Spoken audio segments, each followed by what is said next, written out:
Brooklands, I think there's probably about 500 or 600 still in the UK. And every one of those Brooklands was purchased because it was the last of the range. Not because it was, oh, they're running the Capri out, we'll get one while they're cheap. Because the 280s were quite expensive. The club's been going for 42 years.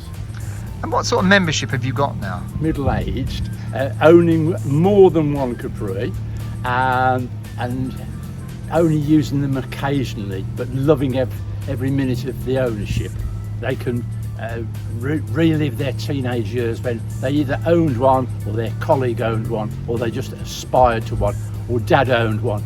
But it still is a foot-stomping, tyre-squealing car, This isn't a Morris Minor.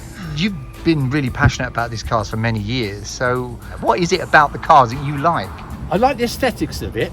I do like driving mine when I get a chance, and I do, amongst other things, love working on them, because nothing is insurmountable.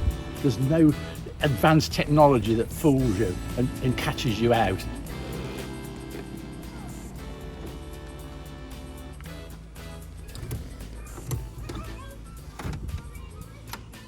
So let's take a look inside. And as soon as you open the door on something like a Capri 280, there's that smell that just hits you. Now, it's not a damn musky smell, it's just a Ford smell that you cannot bottle. Absolutely amazing. Seats are all in good nick for a car. What's the mileage on it? I think it's only done 40,000 miles. Lots of service history to back that up. Good sign obviously is gear lever knob, black leather, steering wheel black leather.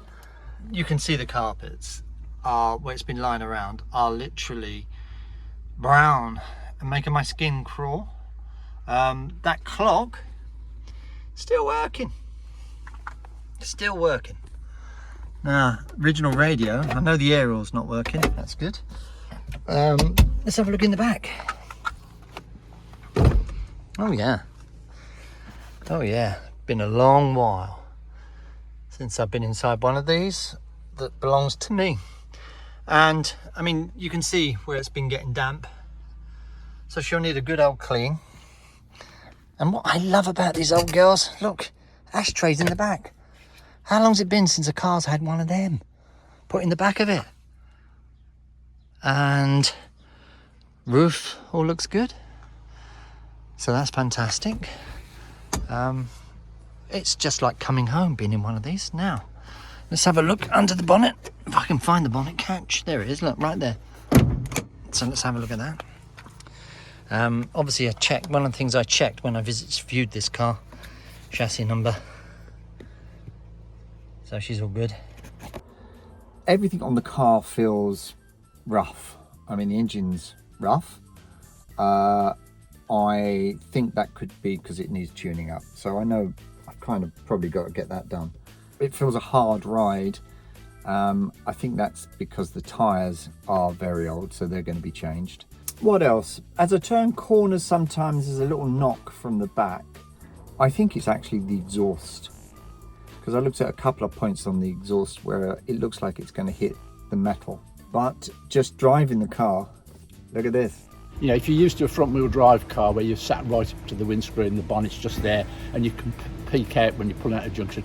The Capri is a bit tricky if you're not used to it. But yes, it is a foot-stomping, tyre-squealing car, and it's fantastic to drive it flat out sideways when you get the chance. Joining a club, or any club, it's about the spares and it's about the camaraderie. And are things still quite readily available for these cars? It is getting exceedingly difficult. It's been a few years since I've had one of these, so bear with. Oh. Okay, let's have a look under here. That's nice, that bar's brand new, like that. And just having a general look around the engine bay, I mean, the immediate thing I can see that I just want to get going on is giving it a good clean.